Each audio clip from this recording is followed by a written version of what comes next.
మాజీ ముఖ్యమంత్రి టీడీపీ అధినేత చంద్రబాబు అరెస్టుపై తెలంగాణ నిరసన వ్యక్తమవుతోంది. ఇప్పటికే టీడీపీ శ్రేణులు తమ నిరసన వెల్లడించాయి. ఐటీ ఉద్యోగులు చంద్రబాబు అరెస్టుకు నిరసనగా ఆయన భార్య భువనేశ్వరి దీక్షకు సంఘీభావంగా రాజమండ్రి బయలుదేరారు. నిన్న చంద్రబాబు అరెస్టుపై స్పందించిన మాజీ ఎమ్మెల్యే మోత్కుపల్లి నరసింహులు జగన్ ప్రభుత్వంపై విమర్శలు గుప్పించారు.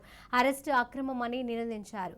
ఈ విషయంపై సీఎం కేసీఆర్ కూడా స్పందించాలని కోరారు. కాగా ఈ రోజు హైదరాబాద్లోని ఎన్టీఆర్ ఘాట్ వద్ద మోత్కుపల్లి నిరసనకు దిగారు. అయితే మోత్కుపల్లి దీక్షకు గంట మాత్రమే పోలీసుల అనుమతి ఇచ్చారు.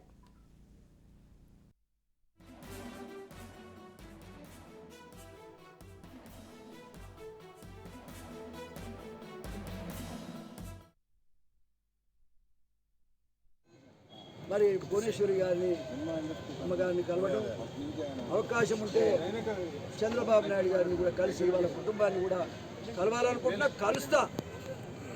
ఇందులో వేరే ఉద్దేశం లేదు. నా వ్యక్తిగతంగా ఒక సీనియర్ నాయకుడిగా అన్యాయం జరుగుతున్నా చూస్తూ ఉండలేను. నేను అధికారం ఉంటేనేమో లోపల ఫైట్ చేస్తా. ఇక నాకు అవకాశమే లేదు కాబట్టి బయటకు వచ్చి పనిచేస్తున్నా, అంతకంటే వేరే